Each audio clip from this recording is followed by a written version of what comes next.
Welcome back. Well, in his legal argument at the Equality Court in Pretoria, the Economic Freedom Fighters leader, Julius Malema, says retweeting someone's post does not mean he endorses its content. 5 journalists accuse Malema and his political party of harassment, intimidation and hate speech. The accusations stem from certain tweets that Malema and some EFF members posted or reposted.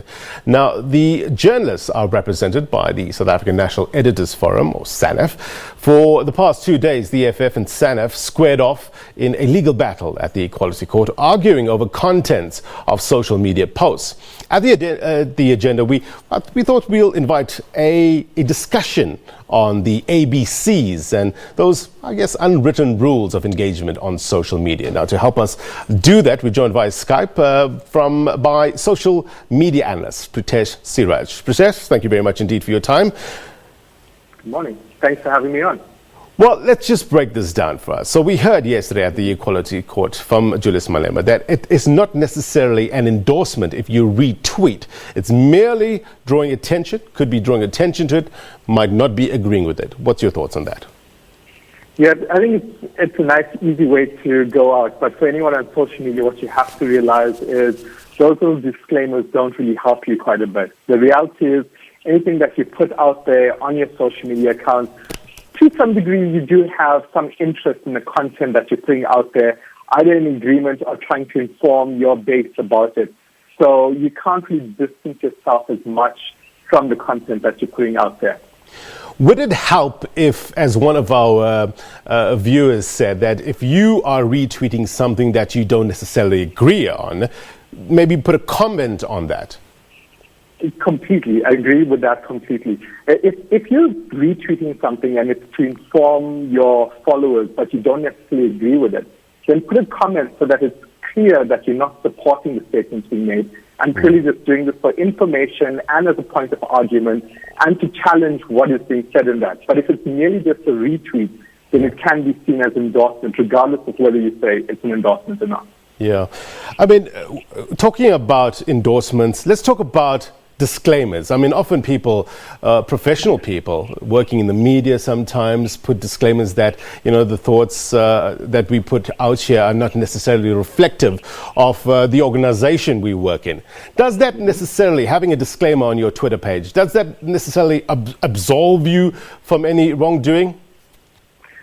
Simple answer is no, not really. It's nice to put those disclaimers out there, but they don't really offer you any true measure of legal protection. The reality is if you're in a situation where you do tweet something out or make any comments that your employer doesn't agree with, because you're a representative of that organization, you can go through a disciplinary process and you can go through the motions that will remove you from your job. So those disclaimers are nice to have, but when it comes down to being tested, and are they enough to protect you? No, they are not. Yeah.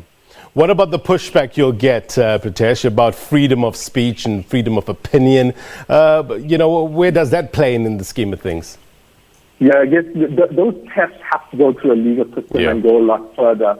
And you have to see if you have the appetite to take it through those tests. But if you look at where we stand today, and the reality of the situation is that there's a blurring of lines between the work we do and our employers and how closely we link to it. And especially if you're in a very public face of your employer, the reality is anything that you do say, even if you put a disclaimer, does not protect you. Yeah. You know, social media has become, by virtue, an extension of our being. It has penetrated quite extensively. It's widely used and has become, you would agree, an important source of news for many. I remember the IEC survey recently telling us that Facebook has at about 21 million users in South Africa, which is about 38% of our population. Twitter has about 8.3 million. YouTube, I think it has about 9 million users. Instagram, about 6.6 million users. You can verify these numbers if you know the correct ones. But I mean, how do you find people are digesting news on social media? Yeah, it's a bit of a challenge in a social media world. I think people are now have the luxury of having echo chambers, which isn't necessarily what you want. They can now gravitate towards news on these various platforms that actually tie into their preconceived biases in certain situations. So whereas previously on television news or radio news, you were actually exposed to a wide range of news and you went through multiple channels. On social media, you're actually being, your biases are just being reconfirmed. So people can go through the entire news cycle and consume news that isn't necessarily a true reflection of reality. Yeah. Do you find that people are generally skeptical of the news that they get from social media platforms, or do they take it as on face value and share the information, which is very dangerous as well, without checking multiple news sources? Yeah, we still don't have people who actually test the news hard enough. So if they see something that they get on a social media platform and they assume that there's some grain of truth in it, you'll tend to find that it's reposted or retweeted. Yeah. And the reality of the situation is, therefore, it's so much easier for fake news sites, but satirical news sites as well, to come up with stories and post it out there and have them spread and go viral, purely because people are not willing to really test it. If it sounds true, why not? Let's just post it out there. Yeah. Preetesh, is there, from your point of view, an over-reliance on social media? Just imagine you're going to the mall and you forget your phone at home. I mean, it's going to be the most disquieting, nerve-wracking 1 hour of your life. You would agree, isn't it? But, I mean, is social media making us less social?